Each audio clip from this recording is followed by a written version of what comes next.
바다 사람들은 네. 역시 다르네요. 이 도전 정신, 성취감이 정말 다른 것 같아요. 맞아요. 인천 해사고등학교는 여학생 비율이 어떻게 돼요? 모집 인원은 10%여서 120명 중에 12명 뽑고 있습니다. 자, 그리고 우리 기훈 학생, 성훈 학생은 지금 고3입니다. 네. 그러면은 지금쯤이면 어느 정도 이제 뭐 진로가 결정이 되었다거나, 네. 아니면 취업 같은 것도 선이 보일 것 같은데 어떻습니까?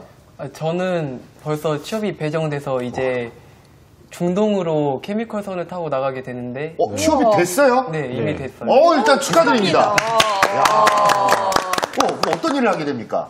저는 이제 케미컬 선 타서 3등 항해사를 따라서 일단 제가 진급을 하면 바로 3등 항해사가 되거든요. 네. 그래서 일단 3등 항해사 업무를 배우는 게 제일 큰 목표예요. 네. 그리고 여러 가지 자비를 하면서 사회 그런 것도 배우고 일단 그렇게 실습 생활을 보낼 계획이에요. 그럼 제일 먼저 어느 나라 해외를 방문하게 됩니까? 제가 비행기 타고 이집트에서 승선을 하면 아무래도 이집트를 제일 먼저. 이집트에 가서 거기서 배를 타는 거예요? 네. 이야, 이집트.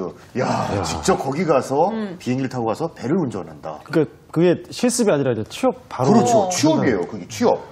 케미컬 선이라는 건 어떤 거예요? 그 흔히 위험하게 말하는 화학 제품인데 네. 위험한 것도 있고 안 위험한 것도 있는데 위험한 거는 염산, 벤젠 그런 것도 싫고 안 위험한 거는 식용유 그런 거 씻는 걸로 알고 있습니다. 우리 성원 학생은 어떻게? 저도 취업이 됐습니다. 야, 어떻게? 그냥 바로, 이쪽은 그냥 확실하게 그냥 쭉쭉 가네요, 진로 쪽으로. 또 11월 말에 호주하고 인도네시아 항해하는 네. 배 타고 벌크선이라고 네. 방탄선이나 곡식이나 그런 거 싣는 배를 타거든요. 네. 또 다른 목표가 있으면 영어 공부 열심히 해가지고 네. 외국 회사에 취업해서 배를 타고 싶은 생각도 있습니다. 그런 쪽으로도 본인의 개발에 의해 다 가능한 길이 열려 있고요. 네. 그렇군요. 보통 근데 좀 궁금한 게 우리가 이렇게 특성화고등학교 마이스터고도 나왔을 때 이렇게 재학 중에 취업하는 친구들에게 가장 큰 문제가 군대 문제인데 군대 문제는 어떻게 해결되나요? 네. 기훈 학생. 네, 저희가 승선 근무 예비역이라고 해서 일단 승선 근무 예비역이라고 나라에서 자리를 줘요. 한 1,200개? 1,000개 정도 주는 걸로 알고 있는데 그걸 받으면 3년 동안 승선을 하면 군대 면제를 받을 수가 있어요. 네. 대신 한 달 동안 훈련소 가서 훈련은 받고 3년 동안 이제 돈도 벌고 경력도 되고. 쌓으면서 네. 네, 군대 면제도 받고 네. 좋고 좋은 거죠. 진짜 그렇네요. 일석삼조네요. 네. 아까 성훈 군이 얘기도 했었는데 국내 선사 말고도 그 해외 선사에도 취업할 수 있다고 들었는데 주로 취업하는 곳이 어디입니까? 네, 저희들이 주 취업처는 한 60여 개의 국내선들, 국적 외항선들, 그리고 송출선까지 포함해서 한 60여 개 회사를 나갑니다. 그 회사들은 대부분 전 세계로 이렇게 다니기 때문에 우리 그 기훈 학생처럼 이집트에서 배를 타기도 하고요. 그리고 때로는 이제 국내 항에서 승선을 해서 거기서 또 마치는 경우도 있습니다만은 아무래도 저희들이 주취업처가 이제 많은 것은 이 해운 분야 자체가 굉장히 그 공급은 좀 적으면서 수요는 많은 곳입니다. 그럼에도 불구하고 저희들이 그 요즘 해운 경기가 굉장히 좀 안 좋다는 이야기를 많이 들으시잖아요. 네. 그러나 저희들이 그 공급처가 너무 이제 우리 단 고등학교 2개, 대학 2개밖에 없다 보니까 취업은 항상 저희들이 보장이 되는 그런 편입니다. 그래서 해운 경기가 좋으면 저희들은 더 좋은 값으로 팔리고 해운 경기가 조금 안 좋다 하더라도 원체 수요가 많으니까 저희들이 공급이 딸리니까 저희들은 또 취업을 쉽게 할 수 있는 그런 구조를 가지고 있습니다. 그러니까 취업률은 걱정할 게 아니고 그냥 이제 연봉이 좀 올라가다 내려갔다 정도만 된다. 예, 그렇죠. 취업률은 저희들은 뭐 그 항상 그 랭킹 1, 2위 아까 이야기한 그 상위 47개의 마이스터 고등학교 중에서 랭킹 1, 2위를 다루는 그런 학교가 되겠습니다. 랭킹 1, 2위의 취업률 정말 네. 부러운데요. 네. 선생님께도 말씀하셨듯이 연봉에 대한 얘기가 살짝 나왔어요. 네. 다음 기회에 좀 여쭤봐도 될까요? 네, 알겠습니다. 그 연봉은 저희들이 처음에 졸업을 하게 되면 3등 항해사, 3등 기관사로 이제 승선을 하게 됩니다. 네. 그래서 이제 승선 아까 이야기한 그 케미칼선 그리고 벌크선 그리고 뭐 다양한 선박들이 있기 때문에 그 선박의 종류별로 연봉 차이가 조금씩은 납니다. 대부분은 3,500에서 한 4,500까지 이렇게 연봉을 받거든요. 네. 근데 그게 다가 아니고 네. 저희들이 승선하면서 아까 2년 정도 승선을 하게 되면 네. 2등 항해사나 2등 그 기관사로 또 진급을 하게 됩니다. 그렇죠. 그렇게 되면 약 한 연봉이 5천 정도가 기본적으로 되고요. 그 다음에 한 3년 정도 더 승선하게 되면 대부분이 이제 1등 항해사, 1등 기관사가 되게 되는데 네. 그 정도 되면 연봉은 거의 1억에 육박하게 됩니다. 그래서 학생들이 종종 그 학교에 제가 한 23년째 지금 근무를 하고 있는데 네. 학생들이 찾아오는 학생들을 이제 가끔 만나보면 정말로 당당한 모습으로 학교를 찾아오게 되거든요. 그런데 그런 경우에는 대부분이 연봉이 한 1억 정도 되면서 그리고 배에서는 1등 항해사, 1등 기관사의 업무를 하고 있기 때문에 선박에서나 또는 회사에서나 자기의 어떤 고유 업무도 있고 그리고 직업인으로서 훌륭하게 성장했다는 그런 강한 자신감이 있는 것 같아요. 그것 때문에 학교 오면은 굉장히 선생님들 부러워하는 그런 눈으로 저희들이 쳐다보고 있거든요. 이 학생들이 처음에 들어올 때는 굉장히 가정 형편도 좀 어려웠는데 네. 들어오고 나서 사회에 가서 자기 일을 하면서 자기 일을 가진 기술인으로서 당당하게 성장하는 모습을 보면 저희들은 사실 뭐 연봉을 넘어서 사실 감동이 좀 오는 그런 때가 많습니다.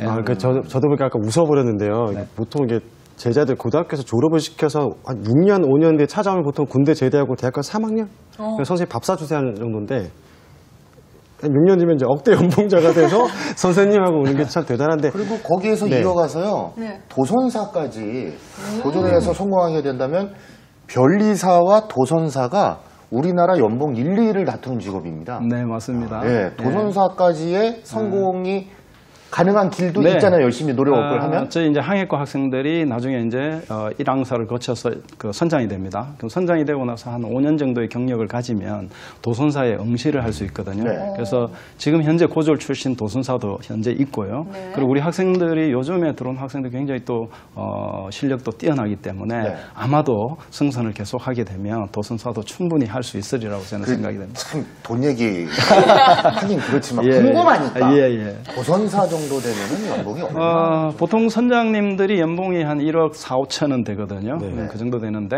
도선사들은 기본이 한 1억 5천 이상에서 출발을 합니다. 그럼 평균적으로 출발이? 예, 출발이 그렇습니다. 평균적으로 보면 한 2억 5천 정도의 연봉을 가지고 있고요. 네. 또 도선사 중에서는 상당히 이제 고연봉자들은 3억이 훨씬 넘어가고요. 어. 그리고 도선사는 하나의 사업자입니다. 네. 그래서 그러다 보니까 단순히 봉급을 받는 게 아니라 자기가 또 운영하는 회사 그리고 배들 큰 배들 그 저희들 접안할 때 보면 작은 배가 밀어주고 당겨주고 하는 거 아마 보셨을 네네네. 거예요. 도선사 중에는 그 회사를 또 소유하고 있는 분도 상당히 많습니다. 기훈 학생은 나중에 도선사의 꿈이 있습니까? 도선사, 네, 한번 도전해볼 만한 가치는 있다고 생각합니다. 네. 야, 어쨌든 이 나중에 본인의 열심히 하는 노력 여하에 따라 정말 높은 연봉까지도 도전해 볼 수 있는 꿈이 정말 큰 학교인데, 근데 정말 열심히 노력해야 그것도 정말 좋은 꿈의 열매를 내가 딸 수가 있는 건데, 자격증 같은 거는 어떻게 좀 열심히 지금 준비하고 또 많이 따놨는지 어떻습니까? 먼저 우리 성원 군. 저희 같은 경우는 배에 승선할 때 꼭 필요한 그 4급 회계사 자격증을 따는데요. 네. 근데 자신의 능력에 따라 상급 회계사를 또 부가적으로 딸 수가 있어요. 네. 그리고 기관과의 경우에는 배 전체 전기 당담을 하거든요. 네. 기관사가. 네. 그래서 그 전기에 도움이 될 만한 자격증으로 전기기능사 자격증까지 부가적으로 따고 있어요. 지금 땄어요? 네, 저 땄습니다. 취업을 하셨으니까. 네. 그럼 우리 기훈 군은? 저희도 기관과랑 똑같이 4급 항해사 먼저 시작을 해요. 네. 근데 지금 저희는 4급 항해사는 100% 다 땄고 이제 3급 항해사도 거의 한 90% 이상 다 합격을 했어요. 오. 예, 그리고 그 선박이 아까 보시다시피 막 무전기에 대고 통화하는 것 같이 그렇게 통신하는 게 있어요. 네. 그것도 따로 자격증이 있어야지 가능한데 그 전파 전자 통신 기능사 자격증이라고 그것도 지금 현재 100% 다 따고 있습니다. 이야, 그렇군요. 아니, 그러면은 이렇게 해사고를 다니면 어떤 자격증 취득의 혜택을 보는 게 좀 있나요? 네, 저희 기관과 같은 경우는 저희 그 전기기능사 자격증이 필기 시험에 대부분 낙제를 많이 해요. 합격률이 필기 시험 합격률이 20-30%밖에 안 돼가지고요. 어렵네요. 저희 교육과정에 선박전기전자라고 교육과정 3년을 배우거든요. 네. 근데 저희 3년을 배우게 되면 필기시험 면제가 돼가지고 실기시험만 보면 되거든요. 네. 그래가지고 실기 준비를 해서 저희도 거의 90% 가까이 전기 자격증을 다 땄습니다. 기훈군 쪽은 어때요? 네, 저희도 기관과랑 비슷하게 그 아까 말씀드린 전파전자 통신기능사 있잖아요. 그게 저희도 선박통신이라는 과목으로 1년 동안 배우면 필기가 면제가 돼요. 그 네. 필기가 엄청 어려운 시험이거든요. 그래서 저희도 그거 실기랑 면접 2개만 보면 합격이 되고 그 다음에 원래 항해사가 자격증이 1, 2, 3, 4, 5, 6급이 있어요. 근데 네. 저희 학교에 입학하면 바로 5, 6급을 치지 않고 바로 4급 항해사를 취득할 수 있는 자격을 주어져요.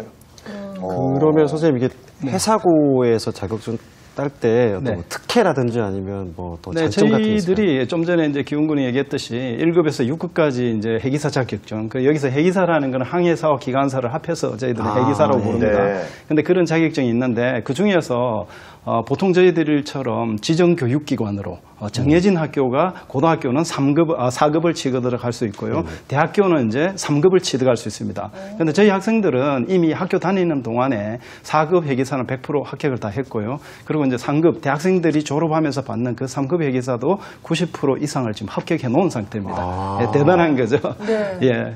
그래서 자격증은 저희들이 이런 지정 교육기관 많이 받을 수 있는 거고요. 일반 그 대학 출신이라든지 고등학교 출신에서는 해기사 자격증을 함부로 응시도 할 수 없을 정도로 딸 수도 없는 그런 조건입니다. 가끔 이제 일반인들이 많이 따는 자격증이 소형 선박 조종사라고 자격증이 있습니다. 그러면 네네. 요즘 이제 해양 레저나 요트, 네. 보트 이런 조종사를 하면 네. 소형 선박 조종사를 취득하게 됩니다. 그리고 소형 선박 조종사를 가지고 있으면서 승선 경력을 최소한 2년, 3년을 계속 가지고 가면 6급, 5급 이렇게 해서 점차적으로 이제 따게 되는 거죠. 네. 야, 벌써 이게 자격증에서부터 이게 해사고의 정말 차별화를 볼 수 네. 있는데 아까 영상에서 보는 게 이게 시뮬레이터로 진짜 이렇게 네. 운전면허 학원 가면 있는 이런 건데 실제로 배를 직접 타본다고 들었거든요. 네. 기훈 학생은 그 어느 배를 어느 기간 동안 타봤습니까? 저희가 이제 2학년 1학기 때 한국해양수산연수원 소속 배를 탔어요. 그게 한 4,000톤 정도 되는 배인데 그곳에서 저희 항해과 기관과 120명이 다 같이 내려가서 생활하고 공부하고 학교에서는 이론적인 것을 위주로 배우잖아요. 근데 이제 그곳에서 6개월 동안 실무적인 면을 배우면서 진짜 배가 뭔지 알아가는 그런 걸 배우고 있습니다. 요즘 계속 제가 부끄러워지는 게요. 제가 이제 해병대 출신이거든요. 근데 해군 배를 해병대 나오셨어요? 네네네 여기 앉았는데. 야. 네. 근데 전혀 몰랐으면 죄송합니다. 근데 예. 그 포항에서 출발해서 평택항까지 왔다가 이제 훈련하고 내려가는 건데 한 5일이 안 됐던 기억이 나는데 네. 그거 잠깐 타봤다고 막 어떤 바다 사나이가 다 됐다고 이제 막 자부심을 갖고 살았는데 6개월을 살았잖아요. 그럼 어떻게 하는 거예요? 숙식 해결이라든지 뭐 취미 생활 이런 거 어떻게 하는지 궁금한데 성훈 학생 어떻게 생활하고 있나요? 저희 그 실습선이 150명 가까이 수용할 수 있는 그 장소가 있고요. 그리고 집과 똑같이 조리할 수 있는 시설이나 그리고 바다에 떠 있을 때 먹을 수 있는 음식들을 보관할 수 있는 장소가 있기 때문에 그런 거는 걱정 안 해도 돼요. 네. 기훈 학생은 어떻게 생활 어떻게 잘 되나요? 저희도 아까 성은 군이 말한 것처럼 그렇게 똑같이 생활하는데 약간 불편한 점이 있다면 배 외부 음식을 잘 못 가져와요. 특히 배달 음식. 그래서 저는 배달 음식이 오면 안 되죠. 배달을 소품량으로는 못 가니까. 네, 그래서 저는 배를 타고 있는 동안에 치킨이 너무 먹고 싶었어요. 그럴 수 있겠네요. 그러면 피자 배달도 네. 못 가고. 네. 근데 저도 잠깐 배를 타봤지만 그 짧은 그 5일간 타면서 이렇게 배가 계속 흔들리니까 밥을 계속 이렇게 먹잖아요. 그래서 땅에 내리고 나서도 한동안 이 상태로 계속 밥을 먹는 걸 봤는데 육지멀미 있잖아요. 네, 6개월씩이나 배를 타다 보면 뭔가 정말 엄청난 에피소드가 많았을 것 같은데 우리 기훈 학생은 또 기억나는 에피소드 있습니까? 네, 저는 속초로 가는 항이었어요. 그런데 포항에서 이제 출항을 하는데 제가 직접 그 탈을 잡았거든요. 탈을 잡. 근데 이거 운전하는 조타기. 네, 조타기를 잡았었는데 처음이고 그 배를 제가 운전하는 거다 보니까 전원의 목숨이 저한테 달려있는 거죠. 그렇죠. 그래서 식은땀까지 흘리면서 조타를 했었어요. 근데 나중에 3등 항해사님이 저한테 오셔가지고 너는 정말 조타를 잘하는 칭찬을 해주셨어요. 아이고. 네, 그래가지고 그거 듣고 자신감이 붙어서 다음에 할 때도 실수 안 하고 잘 조타를 잡을 수 있게 되었어요. 저희가 저번 주 방송에 왜 중학교 1학년이 이렇게 지게차 같은 거 운영한다고 처음 네. 얘기했는데 고2가 지금 배를 움직이고 있네요. 네, 이성원 학생은 기억나는 에피소드 있나요? 저희 처음에 승선했을 때 익숙하지 않다 보니까 흔들리는 거에 대해도 네, 적응이 안 돼 있었는데 급식을 받다가 너무 흔들려가지고 국을 막 바닥에 엎고 그래가지고 난리가 났던 적이 있었거든요. 근데 시간이 지나다 보니까 애들이 다 적응을 해가지고 몸도 이렇게 기울여서 다니고 네, 네. 배 움직일 때마다 그래가지고 그런 재밌던 일도 있었어요. 네, 다 적응이 되니까요. 네. 그러니까요. 자, 우리 학생들이 실습성과 관련된 좀 재밌는 얘기들을 해주고 있는데, 인천해사고는 국립이고, 또 마이스터 고등학교인데, 아직까지 실습선이 좀 없다고 들었습니다. 네. 그럼 학생들은 어떤 배를 이용하게 되는 건가요? 실습 문제는 저희들이 이제 그 해운 분야는 반드시 국제 기준을 충족을 시켜야 되는데요. 저희들 STCW 협약이라는 그 기준이 있습니다. 그 기준에 의하면 저희들이 자격증을 취득을 할 때는 반드시 3년의 승선이 필요로 합니다. 그러니까 일반인들이 자격증을 얻으려면 반드시 그 일정 기간이 필요하듯이 저희들도 마찬가지입니다. 그런데 저희들이 이제 지정 학교이기 때문에 2년 동안의 학교에서 공부한 것을 승선 경력 2년으로 쳐줍니다. 그리고 이제 마지막 1년은 반드시 기준에 의하면 실제 선박에서 항해나 기관에 관련된 훈련을 받아야만이 저희들이 자격증을 받을 수 있도록 그렇게 되어 있습니다. 그러다 보니까 저희선 2년간을 학교에서 공부하고 1년간을 승선 실습을 해야 되는데 그 승선 실습하는 배가 한국해양수산연수원에 있는 실습선입니다. 그래서 단체 실습을 2학년 1학기 때 6개월을 하고요. 그리고 개인 실습을 3학년 2학기 때 6개월을 해서 이렇게 해서 저희들 자격증을 취득하게 되는 거죠. 그러면 이 자격증을 취득하기 위해서는 실습선은 저희들한테 굉장히 중요한 거죠. 그럼에도 불구하고 저희들이 국립학교고 아주 그냥 우리나라 해운 선진국임에도 불구하고 아직까지 저희가 가지고 있는 실습선이 없어요. 그러다 보니까 부산의 학생들을 보내야 되는 그런 점이 안타까운 점이죠. 그런데 부산해사고등학교는 지역적으로 가깝기 때문에 저희들이 안고 있는 그런 어려움은 없습니다. 그러나 저희들은 지역적으로 멀기 때문에 학생들 이동의 어떤 안전 그런 위험이라든지 또는 우리 학교에서 하고자 하는 다양한 방과후 교육과정이라든지 다양한 교육과정을 부산에 있기 때문에 할 수가 없는 그런 입장입니다. 그래서 저희들은 이제 지금 학교에서 굉장히 열심히 노력을 해서 지금이라도 늦지 않았다. 실습선을 우리 학교 실습선을 인천에다 갖다 놓는다면 아까 얘기했듯이 수도권의 유일한 해양교육기관이 가지고 있다면 국민들의 해양 그 교육에도 굉장히 도움을 줄 것이다. 이래서 저희들이 지금 열심히 노력하고 있는 중입니다. 네. 좀 잘 해결했으면 좋겠는데, 일단